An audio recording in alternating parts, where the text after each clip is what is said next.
Alors pendant l'entretien, il y a plusieurs choses qu'il va falloir travailler pour être convaincant sur la forme et sur le fond. La première chose, c'est la posture. L'objectif quand on arrive en entretien, c'est de faire une bonne première impression. Donc on arrive à l'heure, on est ponctuel, on est souriant, avenant envers l'associé ou le recruteur qui nous reçoit. On sourit et on parle avec enthousiasme, ça c'est important évidemment. On pense à la communication non verbale, on ne fait pas des grands gestes, on n'est pas en train de triturer son stylo ou de bouger ses jambes dans tous les sens, c'est vraiment quelque chose qui va perturber son auditoire. On reste calme, posé, convaincant et convaincu de ce qu'on va dire. Et sur la réponse aux questions, sans parler du fond, on essaie d'être marquant, on essaie de sortir du lot, de poser des questions qui sortent un petit peu de l'ordinaire, mais ça vous allez pouvoir le voir dans une autre vidéo. Alors face aux questions délicates du recruteur, comment on peut agir ? Moi j'ai 3 conseils à vous donner. Le premier c'est d'être honnête, si on ne sait pas, c'est pas grave. L'objectif, c'est vraiment de pouvoir rebondir sur les choses qu'on sait faire et comment on va pouvoir évoluer et s'améliorer. On met donc en avant ces compétences qui ont été acquises par le passé et comment on est passé d'un état dans lequel on ne savait pas la chose et comment on a pu justement progresser au fur et à mesure de nos recherches, de nos questions, etc.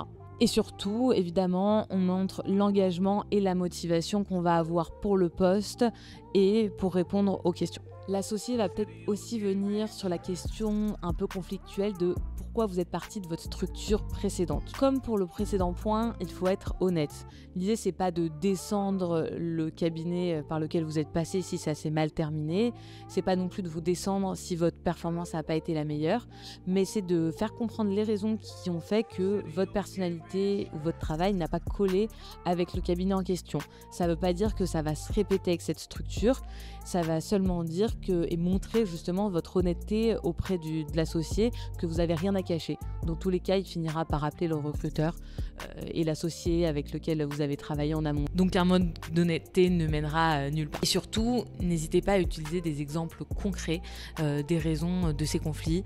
Ça me permettra à l'associé de mieux visualiser un petit peu votre personnalité et comment travailler avec vous. Va venir la discussion sur la rétrocession. Alors comment on agit face à ce sujet ? Alors on essaie de faire parler le recruteur en premier. Ça c'est l'objectif initial évidemment. On reste flexible et ouvert parce qu'on va parler de rétrocession fixe, mais il y aura aussi de la rétrocession variable, donc on peut aussi parler de package global.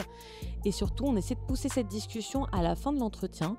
Pourquoi ? Ça ne veut pas dire qu'on va ne pas en parler et qu'il faut ramener le sujet à plus tard, à demain, mais c'est parce qu'en fait, il faut essayer de convaincre que vous êtes la personne pour le poste. Une fois que vous aurez convaincu l'associé que vous êtes la personne pour le poste, le sujet de la rétrocession sera un petit peu plus administratif et il fera tout pour vous convaincre de rester, donc peut-être aussi qu'il fera un geste sur la rétrocession.